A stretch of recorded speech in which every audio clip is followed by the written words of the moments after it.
Hey, hi. I just want to go over just a few things in this lesson, video-wise, just to reinforce what you read. Just some elementary stuff. Holding the guitar, you can hold it on the left leg, which is called the classical style, which will put the neck up a little bit higher. A lot of people find this easier, but hardly anybody plays acoustic guitar like this. Classical guitar, yes. Acoustic guitar, 80% of the public, if not higher, they're just going to rest it on your right leg there. Whatever's comfortable for you is what we want to try to achieve. Bring the guitar body in against you. You don't want it out far. It's going to move around too much. I'm not wearing a strap, but a lot of people like to wear a strap. That will also help maintain some stability. We want to get as relaxed as we can. So a lot of times people tense up when they're beginning. They're unsure. They just get too tense. We want to relax, especially the shoulders. Try and hunch those shoulders. That's not going to work for you. So just relax a little bit. And let's see what else. Your elbow. You're going to be moving your elbow a little bit when we start playing chords, but for the most part, you want to keep your elbow tucked into your side. Now, you don't want to jam it into your ribs. That's not what we're after. That's going to just create tension. We don't want that. Again, we want relax. So just kind of keep it in, because if it flies out a little bit, it's going to change the angle of your fingers. Sometimes we want that, but most of the times we don't. So just kind of relax. Keep your elbow in up against your side, um, and again, we're trying to get as relaxed as we can. All right, holding a pick. None of this is rocket science. I recommend light picks for beginners. I've This is a .60 Dunlop, Jim Dunlop light pick, super cheap. I've had them forever, and I've just gotten so used to it. I like the sound. I like the flexibility. I like the noise that it makes. I once in a while I'll switch to a medium pick, but I don't think I've ever used a heavy pick in my life. But again, it's a personal preference.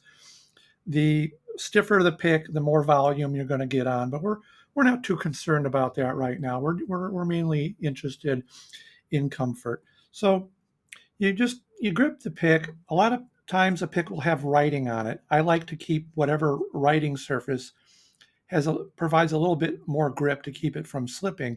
So I tend to put my picks face up against my thumb. I find that will help it from moving around a little bit in my thumb.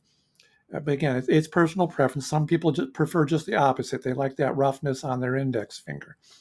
So you just take your pick and you put it between your thumb and your index finger, about 2/3. You don't want a lot of it sticking up. You're gonna get too much floppy, but same thing at the end. You don't want a little tiny bit sticking out either, because then you're not going to be able to find your string. So about 2/3 I find is the sweet spot, right about like that.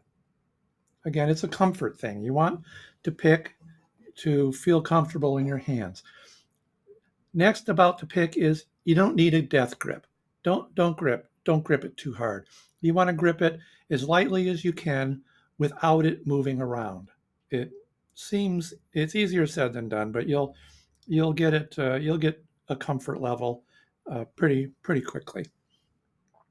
Also, mainly when we come to strumming, we're not there yet. We're a long ways from there. But when we're just picking individual strings, we want to have our pick at kind of a 45-degree angle. You don't want it exactly perpendicular. You're going to have a tendency to grip the string too much. So we want a kind of a 45-degree angle here when we're picking down or strumming down. And then on the upstroke, or when you're picking on a string, just a little bit of a 45 degrees will give you a nice clean pure sound, instead of you'll tend to grab too much string if you're holding it straight out. All right. Also in that lesson is where we put our fingers and how we put our fingers. Now, when we pick a string or when we fret a chord, we want to get our finger as close to the fret bar as we can, right up against it. Okay, but we don't want it on top. This is the sweet spot, right on that kind of that down sloping angle there. Here's what happens when you do it too far away. Now, this is a, you hear that? You hear that? You don't get a clear sound, kind of a buzz. You don't want to put it right on top either because you'll get the same thing. You'll get a muffled sound. Just back it off a little bit.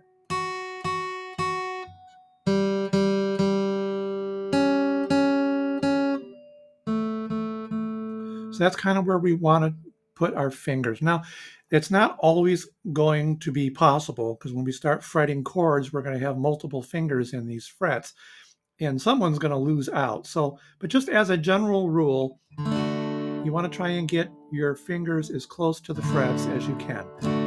Don't concentrate on it at the expense of forming a chord when you want to and how you want to, but just kind of get ready, get used to the idea when we're picking strings or forming chords, right up against that fret.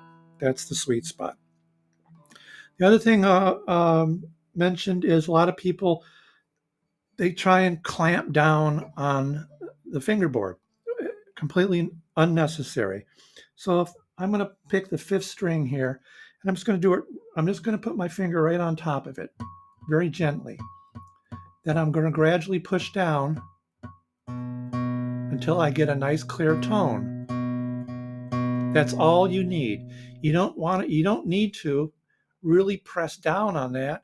First of all, it's going to hurt. It's going to hurt your fingertips, especially if you don't have calluses built up. And secondly, it's going to be counterproductive anyway, because if you press down too hard, you're going to tend to have a tendency to make that string go sharp. Or you're going to have a tendency to push it either up or down, which is going to have the same thing. It's going to be sharp. Okay, so just kind of experiment on just how much pressure is needed to get a nice clear tone. That's all the pressure you need. The other thing when it comes to our fingers is we want tall fingers. That means we want our fingers to come down perpendicular to the string as much as we can. So, for example, I'm playing the third string here. Rather than do it like this, where I'm reaching across the fingerboard almost parallel, I want to get my fingers up and down as much as possible. It's just a good habit to get into. It'll help you focus your fingers on only that string and keep from touching the string either up below it like I am here,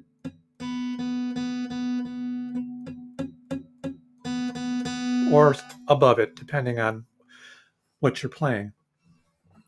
Okay, next one is thumb placement. I got to be careful here because I swim upstream on a lot of the conventional wisdom. A lot of guitar instructors will tell you to put that thumb right behind your neck, right down here, right behind it. I find that this limits or causes problems with the stability of the neck moving around and your ability to get your fingers down where you want.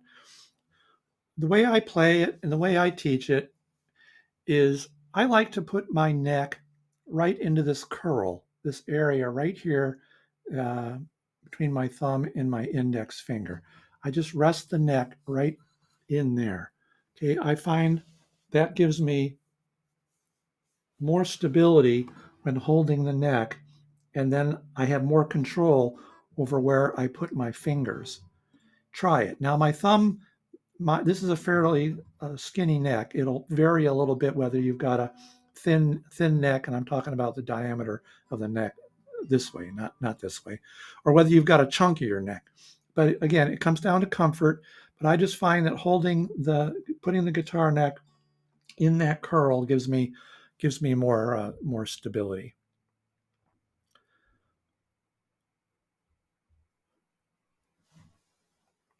So that's really the kind of the basics of this lesson. It's just getting comfortable with your guitar, finding a good form that's going to work for you.